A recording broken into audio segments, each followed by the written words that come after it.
and we're reading from my book, The Purpose of Life, a brief scientific and magical approach for the zodiacal age of Aquarius, and we're on chapter 11, Everyday Magic. People come to the spiritual path for many reasons. Some come to it and take it very seriously and scholarly. Those are the same people who choose particular disciplines and then enter into it deeply while maintaining blindness to all else. That is a very masculine approach to the subject. Others, quite frankly, crave a more hopeful and light-hearted approach.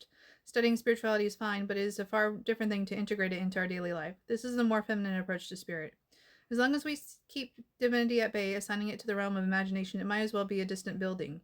It doesn't have a daily effect on our lives, but remains a thought experiment that is never actualized. Magic is an idea that causes some to shrink back, as either an insult to their intellect, as it seems a silly concept belonging to children, or it's tossed into the bin as work of the devil. We can see hints of another perception in the fantasy perception of magic, wherein the characters of Merlin, Gandalf, or even Harry Potter. Magic always belonged to the realm of women, despite the magician in the tarot being depicted as male. Women accused of magic witches were murdered across the Christian world. As far as I can tell, men have never been persecuted for using magic, although alchemists were persecuted. There are many indications that the awakening concerns the divine feminine, the subconscious. It makes sense people desire to learn about magic. In addition to many more people desiring and claiming to have a Kundalini awakening or experiencing the alchemical wedding, both of which describe the awakening of the latent feminine within the individual, there is the fact that, from one perspective, there are now 13 astrological signs, with the inclusion of Ophiuchus, due to a controversial article by a NASA scientist, a 13th planet that is named after an uninvited female Eris, which caused Pluto to be demoted to a dwarf planet so that the new planet was not included. 13 is the number associated with the divine feminine. If Mary Magdalene was truly an apostle, she would be the 13th. We see this feminine association with the 13 through many other systems as well, and is a subject worthy of research. At this time, no one has written a book on the subject. Magic, as far as I'm concerned, is simply bringing the subconscious into consciousness. By incorporating it into my daily life and awareness, I am steeped in a daily act of meditation. For me, this is the central focus on the path of the seeker, even as the contemplation of the archetypes keeps my mind focused on divinity.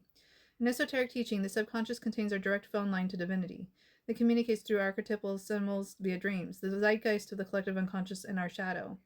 When we choose to align ourselves with the subtle influences using astrology as our guide, we can work with these different aspects of ourselves. I usually work with the new and full moon cycles as within the greater cycle of the year.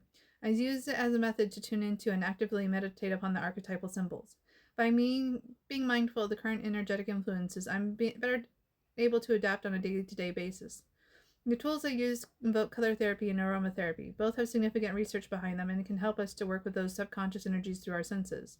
I use minerals, crystals, and stones of colors that are associated with the chakra system. Both in the Kabbalah and indigenous traditions, the mineral kingdom was created first, and therefore retains the energy closest to divinity.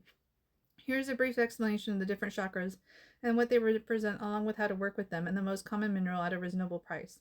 The root chakra is the first chakra, said to be formed during the first few years of life. This chakra has to do entirely with our basic need for safety. This is also the chakra where the energy of the divine feminine in the alchemical tradition and the Shakti energy in Buddhist tradition is said to be latent until it is awakened by the practitioner. The colors associated with this chakra is red or black. A great root chakra mineral that is very easy to obtain is obsidian, and in particular I prefer the type referred to as an Apache tear, originating from Arizona, Nevada, and New Mexico. To work with aromatherapy, a black candle with a musk smell or red candle with dragon's blood work well. These have a grounding effect that can help us feel more comfortable within our physical body. The sacral chakra is associated with the sexual organs and creativity in general. This is the chakra that people who don't feel creative can work with to help them be inspired, or to help with studying or any artistic undertaking. The color associated with this sacral chakra is yellow. A general great mineral to work with when focusing on creativity is citrine. A yellow candle with an uplifting lemon smell would be fantastic for working with this chakra. The solar plexus chakra is associated with the stomach and intestines. This is the chakra that gives us gut feelings and the zest for life. This chakra is the seat of our willpower. When we feel disempowered, this is the chakra to work with. The color associated with this chakra is orange. My favorite mineral to use when working with the solar plexus chakra is carnelian. When I think of carnelian, my mind goes to Athena Parakis from Sage Goddess, who wrote a book on minerals and has a company that sells them, explaining that carnelian is literally caffeine in mineral form. From my experience, she is correct. An orange candle with an orange scent would be a good choice to use when working with this chakra. The heart chakra obviously works with the heart in every form of love that we can feel, familial, friends, as parents or lovers. The colors associated with the chakra are pink and green. A great affordable and a very common mineral to work with this chakra is rose quartz. A pink candle with a rose scent can help when working with this chakra. The throat chakra is all about communication in every form, ourselves, earthly, ancestral, or heavenly if we wish. Most people overlook how we speak to ourselves when our mind, but meditation does primarily work with the form of communication. The color associated with the throat chakra is blue. A great mineral to work with the throat chakra is sodalite. Sodalite is the stone associated with sweet dreams and kind communication. A blue candle with a revitalizing ocean scent can be great to work with this chakra. The third eye chakra is about perception, inner and outer. This is the most misunderstood chakra, being associated with some sort of magical ability to suddenly become psychic. Yet it has a very practical, down-to-earth meaning. We view the world through our own subjective bias, and to see clearly a trait associated with this chakra, we have to examine and know these biases. Even better, we discard as many of those biases as possible so we can have an open mind. The color associated with this chakra is purple. The best stone to work with this chakra is amethyst. A purple lavender candle is the aromatherapy I prefer to use when working with this chakra. The crown chakra is all about oneness and connecting with divinity. I always think about Alcoholics Anonymous and the importance that group placed on believing in a higher power to recover from addiction. The crown chakra is our connection to that higher power and being open to working with that energy. The color associated with the crown chakra is white. The mineral I prefer to work with when it comes to the crown chakra is howlite. A white candle with a cleansing cotton scent is great for working with this chakra. By taking these actions in the physical world, we help crystallize those intentions. We are bringing that which was merely in our imagination into the physical world. The association of a symbol, color, and smell are undeniable. Think of how seeing a sign for a fast food place makes your mouth water, or smelling chicken can make your stomach grumble. We're working with both that primitive aspect of our mind and the higher consciousness, forging it into one seamless entity. Finally, I use sound therapy. Anyone who has listened to an upbeat song to change their mood or a love song to get into that mood knows the power of music. Tibetan singing bowls are tuned to different hertz associated with the different chakras or planets. They invoke the sound of a bell that has been associated with the element of air. Air on the indigenous medicine wheel is associated with the east and rising sun. That is from which all inspiration and imagination comes. Think of this as a stage of manifestation where we make blueprints or a design for something we want. Tuning forks have been used for centuries and can also be tuned to different hertz associated with the chakras and planets.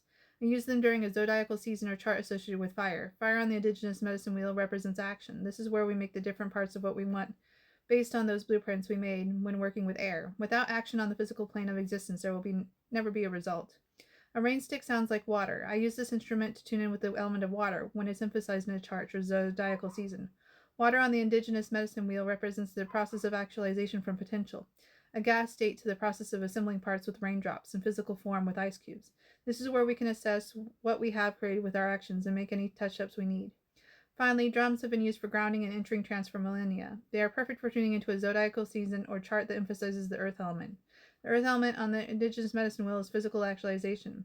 These are results of our action that are set in stone, as it were, and cannot be reversed. This is the final outcome of our undertaking. The realm of magic is a subtle and intuitive practice that many participate in, but I strongly advocate is only used to align oneself with the subtle influences of divinity. Attempts to control outcomes for others, or even ourselves, will end in disaster and bitterness. Instead, it is the ultimate form of submission to a higher power by offering of ourselves through free will to act as a vessel in alignment with the higher purpose, even if we do not know the reason for the energetic impulses in the moment. When we look back in retrospect, it becomes obvious why certain things happen. Life is similar to walking through a forest without a map, trusting only the trail that we are following. Sometimes we end up on a deer trail that vanishes with some underbrush, and we have to return to the main path, and sometimes there are clear trail markers, but we don't really know a trail until we hiked it personally. And so that is chapter 11, Everyday Magic. I hope you enjoyed it.